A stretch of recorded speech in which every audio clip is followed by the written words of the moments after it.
Hello students, next करते हैं second question exercise 6.3। Question है आकृति 6.35 में त्रिभुज ODC समरूप है त्रिभुज OBA। ये हमें दिया है कि ये और ये दोनों त्रिभुज समरूप हैं।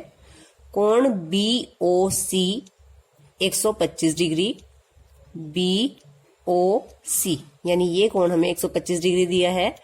CDO 70 डिग्री है, तो हमें ये तीन कोण ज्ञात करने हैं, DCO, DOC और AOB। तो देखते हैं ये कोण कहाँ है।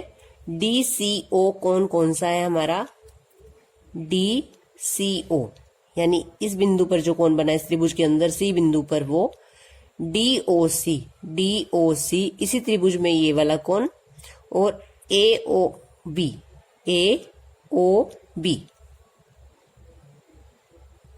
यहां पर AOB नहीं है, यहां पर है OAB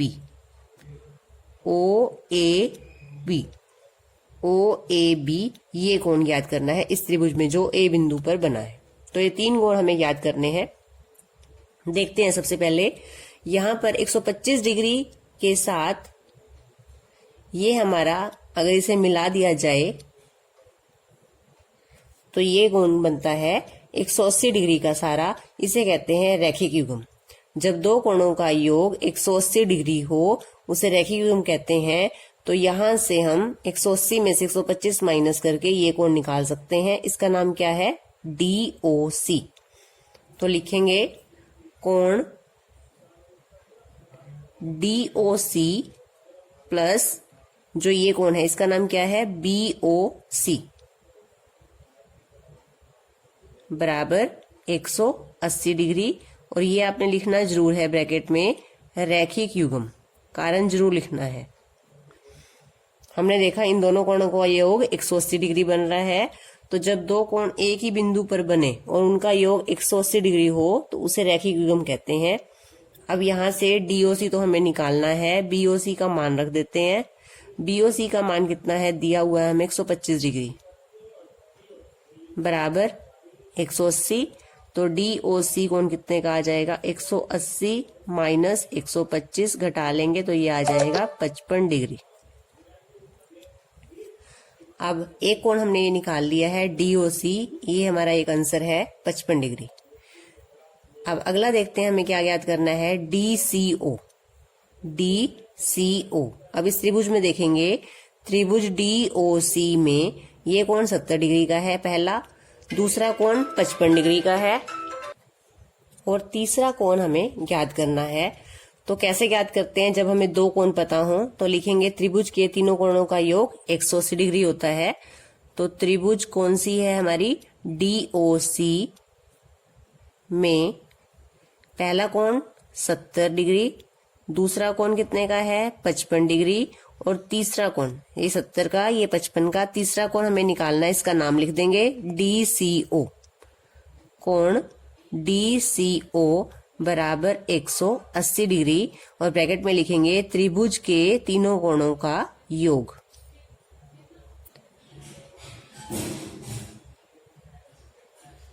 जब हमें किसी त्रिभुज के दो कोण दिए हुए हों तो इसी तरीके से हम त्रिभुज का तीसरा कोण ज्ञात करते हैं। 70 प्लस 55 प्लस कर लेंगे इनको, 125 डिग्री प्लस DCO ज्ञात करना है हमें 180 डिग्री। DCO का मान निकालना है, 180 माइनस 125 घटा लेंगे तो ये आ जाएगा 55 डिग्री। तो ये हमारा दूसरा आंसर है कोण DCO। तो ये दो कोण हमने निकाल लिए, DCO DOC। अब अगला देखते हैं OAB। अब हमें ज्ञात करना है ये जो A बिंदु पर इस त्रिभुज में बना है। हमें दिया है कि दोनों त्रिभुज समरूप हैं, ODC और OBA दोनों त्रिभुज समरूप हैं। अब जब दोनों त्रिभुज समरूप हैं तो समरूप त्रिभुजों की प्रॉपर्टी क्या है कि उसके तीनों कोण बराबर होते हैं और भुजाएं समानुपाती होती हैं। तो जो दोनों त्रिभुज समरूप हैं इसका मतलब कोण जो ये C है और ये A कोण है ये बराबर होंगे। इस त्रिभुज का कोण C और इस त्रिभुज का कोण A। तो इस त्रिभुज का कोण C हमारा निकाला है अभी हमने 55 डिग्री का, तो ये कोण भी कितने का होगा? 55 डिग्री का। तो क्या लिखते हैं? त्रिभुज ODC समरूप है त्रिभुज OBA। ये हमें दिया है,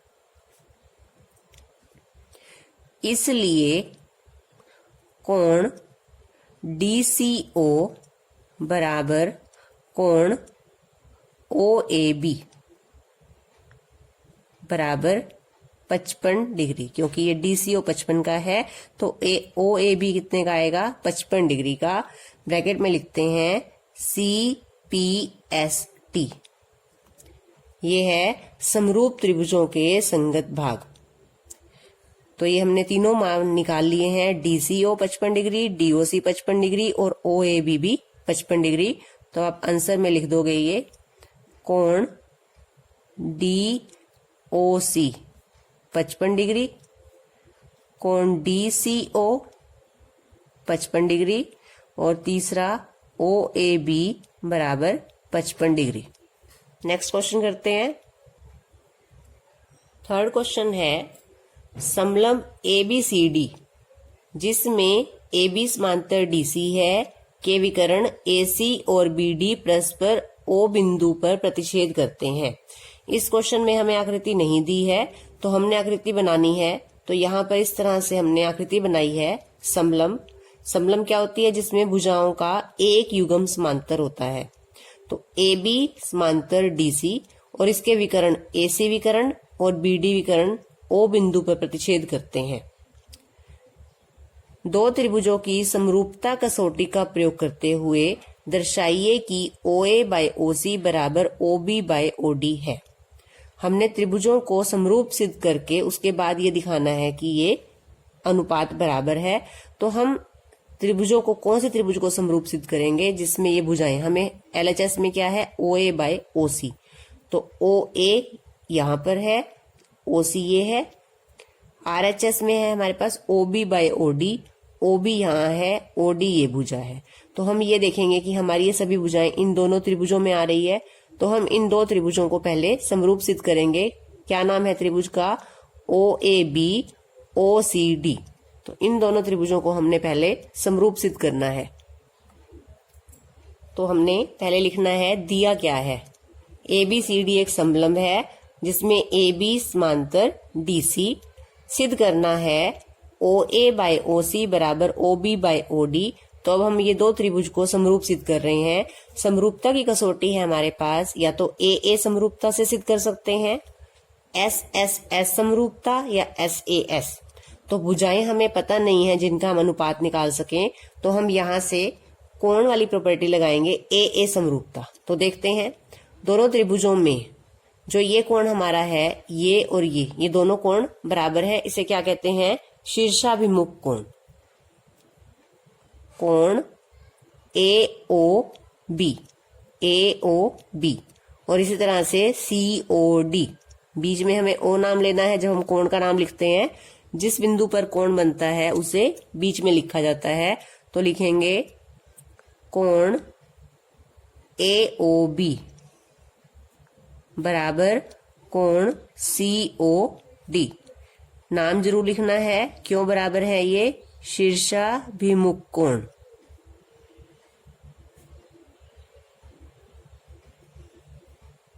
अब हम एक कोण और बराबर दिखाकर दोनों त्रिभुजों को समरूप सिद्ध कर सकते हैं AA समरूपता से। तो देखते हैं, हमारे पास DC और AB समांतर है। जो दो भुजाएं जब समांतर होती हैं और उसे कोई तिर्यक रेखा काट रही हो, इस तरह से देखेंगे ये DC और AB भुजा समांतर है।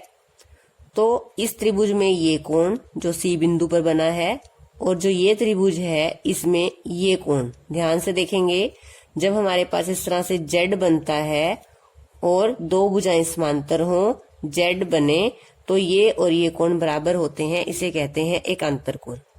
इसे एक बार और तरीके से भी दोबारा से समझ सकते हैं एकांतर कोणों को। एक बार फिर से देख लेते हैं एकांतर कोण क्या होते हैं। जब दो रेखाएं समांतर हों, कोई एक तीसरी रेखा उनको काट रही हो, जिसे तिर्यक भुजा कहते हैं, तब तिर्यक भुजा के दो, एक दाईं तरफ और एक बाईं तरफ कोण होना चाहिए, अलग अलग तरफ होने चाहिए। तो ये कोण और ये कोण बराबर होते हैं, इन्हें कहते हैं एकांतर कोण। त्रिभुजा के एक अगर दाईं तरफ है, दूसरा कोण बाईं तरफ होना चाहिए, और दोनों ही कोण भुजाओं के, समांतर भुजाओं के अंतः कोण होने चाहिए, अंदर होने चाहिए, या फिर दोनों बाहर की तरफ होने चाहिए। जैसे यहाँ पर दो रेखाएं समांतर हैं, तीसरी भुजा उसे काट रही है तिर्यक भुजा, तो एक हमारा तिर्यक भुजा के दाईं ओर, पहला बाईं ओर ले लेते हैं, दूसरा दाईं ओर, दोनों कोण बाहर है। यहाँ पर दोनों अंतः कोण है, यहाँ दोनों बाह्य कोण है, तिर्यक भुजा के अलग अलग साइड पे हैं, इन्हें कहते हैं एकांतर कोण। और इसकी एक पहचान और भी है कि हमारे पास यहाँ पर इस तरह से जेड की शेप बनती है, या ऐसे बनेगी या उल्टा जेड बनेगा, तो वो एकांतर कोणों की पहचान है। तो यहाँ देखते हैं हम, दो भुजाएं हमारी समांतर है, ए बी और डी सी, और सी ए तिर्यक भुजा है, तो तिर्यक भुजा के एक कोण बाईं ओर है, दूसरा कोण दाईं ओर है, और दोनों ही रेखाओं के अंतः कोण है। तो इस तरह की शेप बन रही है, इसे कहेंगे हम एकांतर कोण। और ये बराबर कब होते हैं? जब ये दो भुजाएं समांतर होती हैं। तो यहां लिखते हैं हम कोण DCO बराबर, सी बिंदु को बीच में लेना है क्योंकि कोण सी बिंदु पर बना है, DCO, और यहां पे हमने इसका नाम लिखना है तो लिखेंगे BAO बराबर है, इन्हें कहेंगे एकांतर कोण। दो कोण बराबर हैं तो अब हम लिखेंगे AA समरूपता से।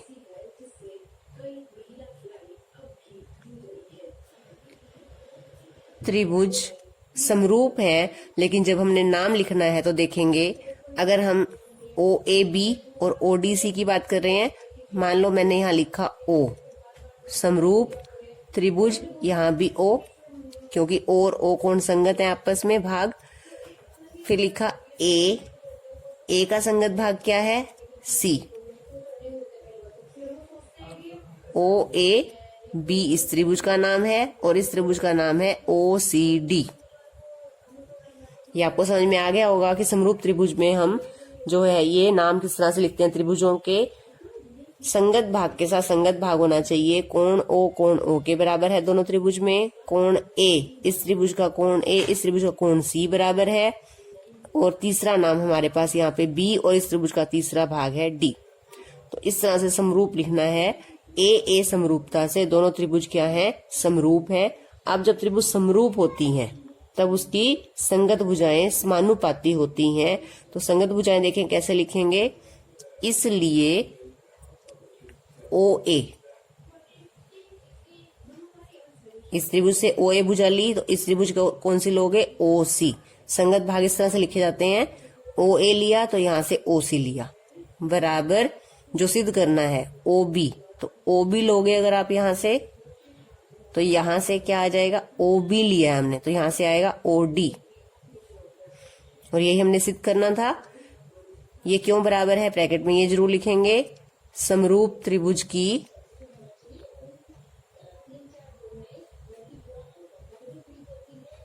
संगत भुजाएं समानुपाती होती हैं।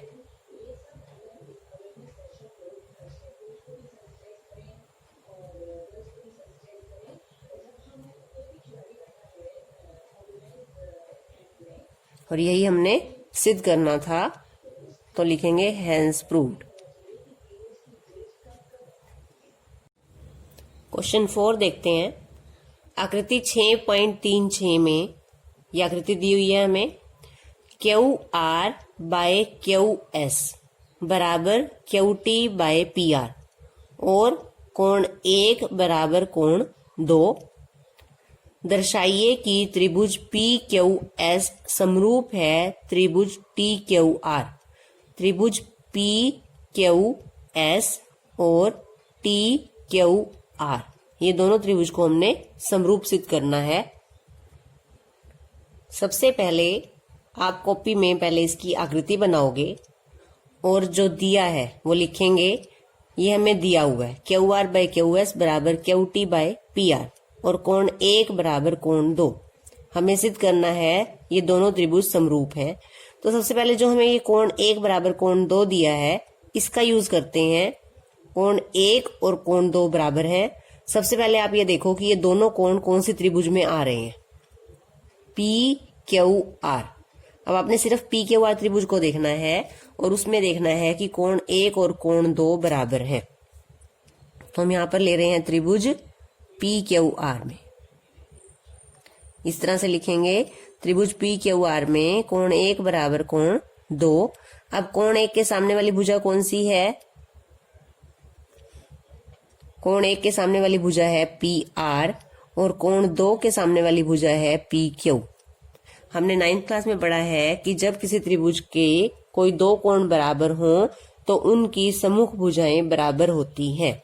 तो लिखते हैं त्रिभुज पी क्यू आर में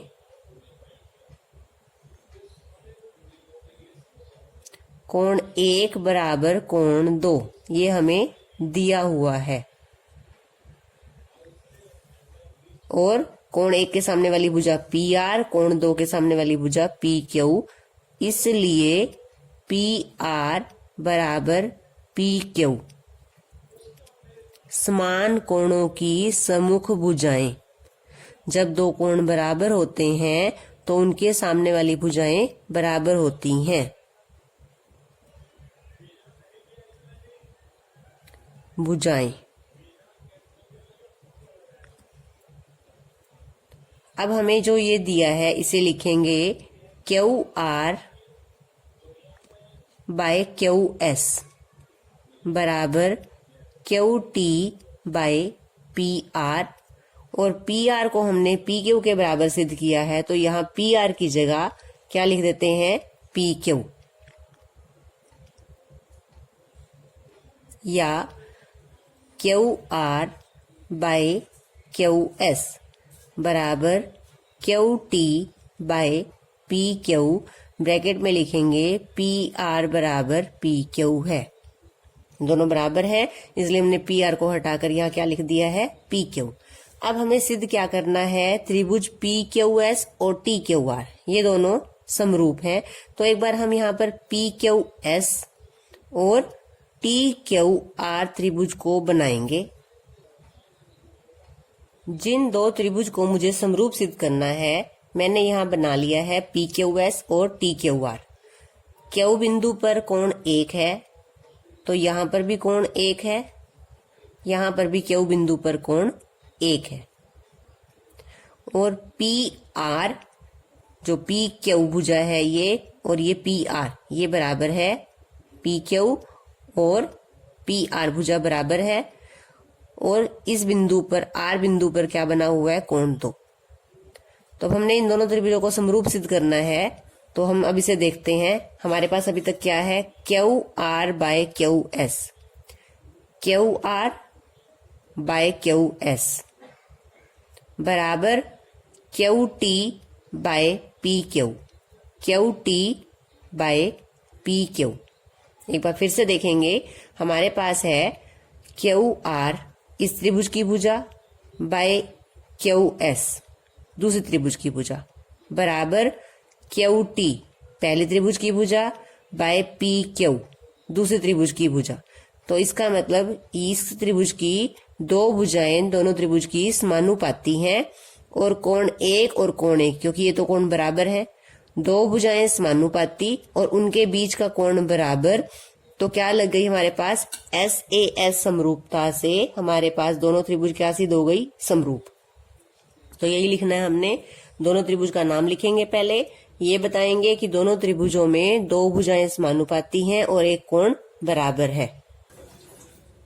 तो हम क्या लिखेंगे, त्रिभुज पी क्यू एस और टी क्यू आर में हमने यहाँ पे देखा है कि यहाँ पर दोनों त्रिभुजों में Q R by Q S बराबर Q T by P Q, दो भुजाएं समानुपाती हैं तो ये हमने लिखा है दोबारा से। तथा कोण 1 बराबर कोण 1, दोनों त्रिभुजों में ये कोण बराबर है, कोण 1 बराबर कोण 1। इसलिए त्रिभुज PQS समरूप है त्रिभुज TQR के। ब्रैकेट में लिखना है कौन सी समरूपता लगाई है, SAS समरूपता से। दोनों त्रिभुज समरूप हैं और यही हमने सिद्ध करना था।